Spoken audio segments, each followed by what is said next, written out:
Following our last video on the M.2 expansion of the basic H4 Odroid, this has now been mounted in a frame.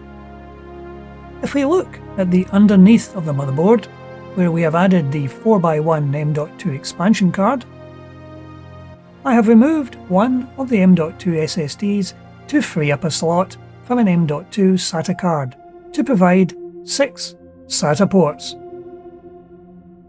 As you will see, the basic H4 Odroid has no SATA data or power ports on the motherboard. A M.2 120mm fan has been added to pull air across the CPU heatsink when the computer is mounted in the rack. This fan will also push air over the power supply, which is to be mounted in the rear of the frame. I'm going to use an HDPlex 400W AC to DC adapter for this project. This model of PSU is unfortunately no longer manufactured, which is a shame as it's ideal for Odroid projects as it outputs 19 volts. I'll bolt this to the frame immediately behind the fan, and then route the 19 volt output to the Odroid using a power cable that Odroid sell on their website. While this will power the Odroid, we don't have any power for the hard disks that I intend to add to this system.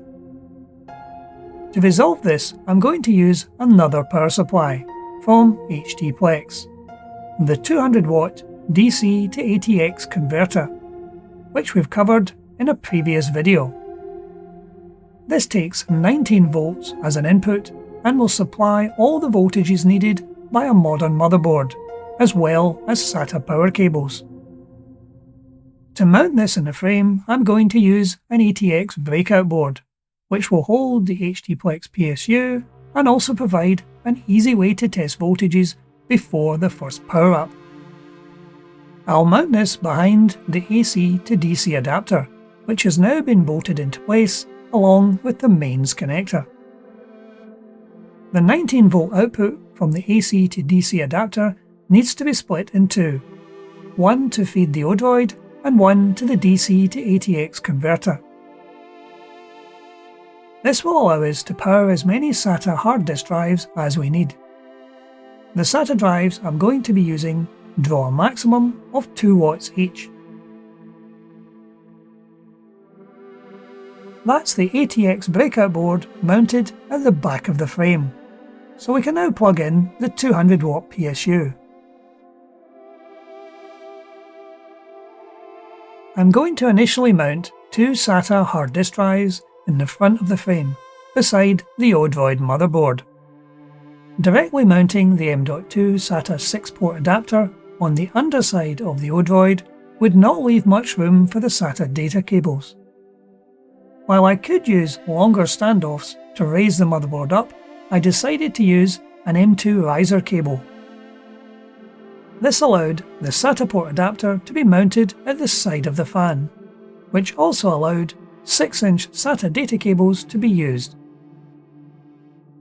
So with everything in place, the output from the power supplies was tested, and we were ready for the first power up. So we still have the 3 M.2 SSDs in place. We just have now to configure the 2 new hard disk drives.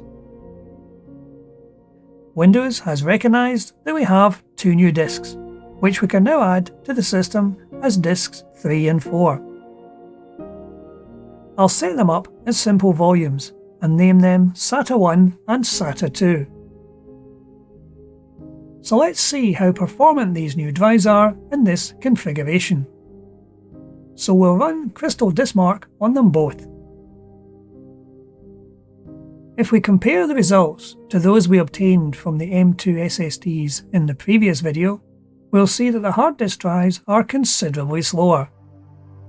However, I intend using these drives as archival storage, so speed is not my major concern.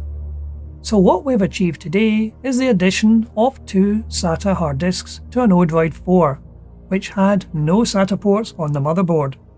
This kind of approach, using the 4x2 M.2 expansion, would also allow 6 SATA hard disk drives to be added to either the H4 Plus or the H4 Ultra, allowing, in theory, either of those computers to support up to 10 hard disk drives. Naturally, you may need to provide additional power, as I have done in this project. This type of SATA expansion board won't work with the H2 or H3 series of Odroids, but it does give scope for some interesting projects with the H4 series. There is still a lot of work to be done on this system. First of all, to tidy up the cabling, also to fit a power switch and to complete the front fascia. However, that's it for today. Thank you for watching.